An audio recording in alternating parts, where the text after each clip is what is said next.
What's up, everybody? Next Level Taken here, and I'm talking about the new patch, and I'd like to get into in-depth detail about everything that has changed. So, without further ado, here we go. This is the new patch for Friday the 13th, the game, PS4, Xbox One, and PC. Alright, first off, most of you already know about the salt mines. A few players have already joined the salt mines. That happens when you rage quit or quit a game or your internet goes out, what have you.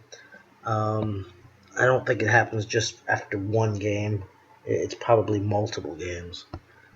But that's really no fun for anybody, especially when it's the host, because everybody gets booted. Legendary perks to boost your character stats, they're there now. And some people already got legendary perks, which is pretty cool. I haven't, obviously, because I've been having a lot of issues with my PS4, but that's another story. Weapon options are further augmented by balance adjustments to the way Jason attacks. He can now have it's a different kind of grab. It's a better grab. Takes some getting used to, I'll say that much. Also, counselors can't attack Jason through a door when he's trying to chop it down, which is very annoying if you were Jason and you know what I'm talking about. Now you can also swap out weapons. So, I love the machete. Part 7 Jason, let's say you don't want to use the weakest Jason, which actually he's been buffed a little bit. Not much, but anything helps. But now you can pick Part 2 Jason and use Part 7's weapon, or pick Part 4 Jason and use Part 8's weapon. Idea. The only Jason whose weapon is not swappable would be Savini Jason. You cannot use the pitchfork. A new free emote added, the Poppin' Robot. Intro and outro cinematic cutscenes will now show the weapons and skins that the Jason player is equipped. Rain's been re-enabled on the Xbox One. I thought it had been already, but evidently not. They fixed multiple issues related to the sweater. They added countermeasures to several character selection exploits on the PC. Jason. Part 5 Jason's got a new color. I'm sure you've already seen that. Blue, green. Guess people are colorblind. I don't know. Also, a new bug, though, has been found. As far as the physical owners of the physical disc are unable to use the medium bloody skin right now, and I can attest to that. That's going to be worked on in the next patch. Part 7 Jason, they replaced his positive grip strength with positive weapon strength, and also replaced his negative shifting ability with the negative stun resistance instead. So he should be able to shift better. Fixed an issue where the stun damage would not cause Jason's mask to fall off even after Jason's been hit past the HP threshold. They reworded the tooltip for the strength throwing knives to reflect previous changes made to Jason. They fixed a bug where the player could sometimes become unable to move after being hit during the grab animation. They adjusted the animation part 4 Jason's weapon to properly align with his hands during door, wall, destruction animations. They fixed an issue that was causing some of Jason's weapons to not become bloody. They fixed a bug with Part 5 Jason's shift ability having an incorrect recharge rate.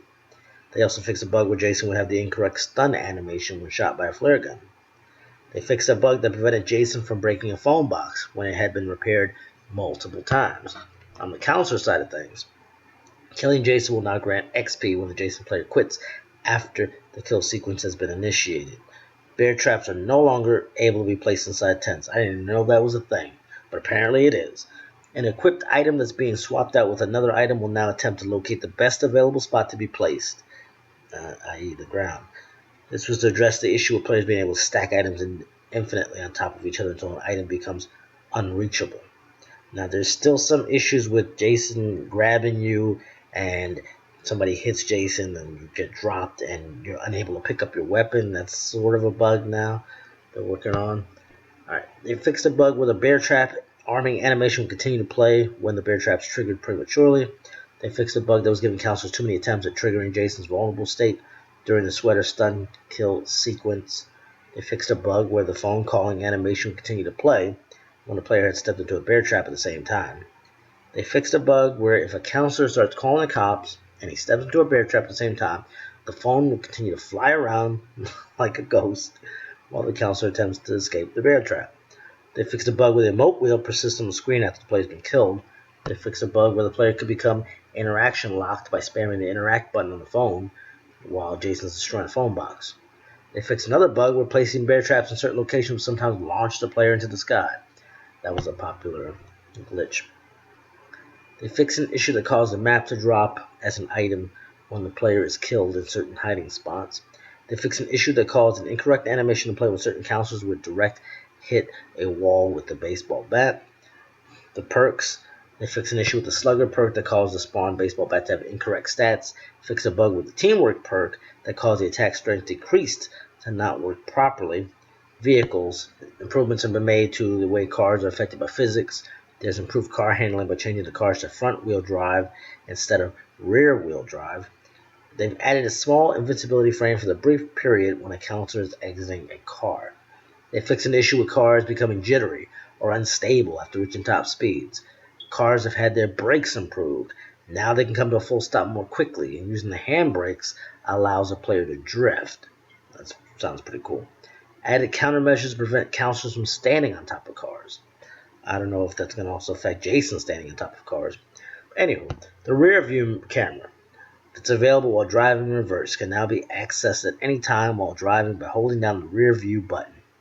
And that's default either the R button, the triangle, or Y. Fix an issue that's causing the vehicle starting animations to not play.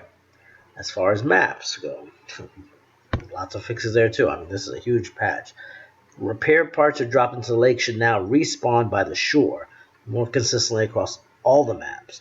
Regular doors that don't have a barricade attached can now be locked and unlocked from both sides. Added blockers to cemeteries to prevent cars from traveling through. They address several exploit locations across all of the maps. They address several locations across all the maps in which environmental kills were either inaccessible or not working properly. Drawers will no longer have an extended collision volume once they've been opened. Adjusted lighting throughout the multiplayer maps. The whole game is darker now, for better or worse. It looks a little better though, it really does. The driver's house. They've made adjustments to several cabins to prevent repair parts from spawning in an inaccessible location. The lights in the vacation house will now be properly disabled when the corresponding power box has been destroyed. In Pinehurst, they fixed an issue where one of the doors in the halfway house could only be opened by Jason from the outside. They addressed an issue that caused some of the shorelines to have an incorrect collision, which prevented players from exiting the water in those locations. They fixed a bed that was missing an interaction button. They changed the date that appears in the opening cinematic cutscene from 1986 to 1989. Crystal Lake. They fixed a bug where Rob would sometimes appear bloody in the opening cinematic cutscene. Packanack. They fixed a bug that prevented bear traps from being placeable in two of the cabins. Oh, by the way, Rob, actually, appears to be some new kill animations at the beginning of the intro, which is pretty cool. Alright, bots. General improvements have been made to the AI behavior. Obviously, single player challenges are here, so they had to improve the AI a bit. Improvements with AI interaction with vehicles. AI will now make an attempt to interact or avoid Jason's traps. The AI will now be able to place bear traps. They'll now turn on the radios as a distraction. The difficulty setting in offline bots now affects the bots in the following ways. Ranged accuracy, weapon pickup preferences, item location awareness, starting items and preset perks. Sound. As far as the sound goes, they fix an issue that was causing the vehicle starting sounds to not play. They fix an issue that was causing the car braking sounds to not play for the driver. The car's braking in reverse will now play the appropriate sound. And the user interface, the controller bumper should now scroll in the right direction when in the Jason selection screen.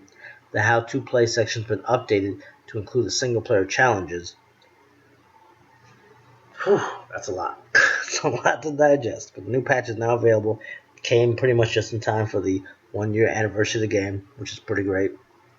And hopefully I'll have a PS4 working 100% soon enough that I'll be able to enjoy it.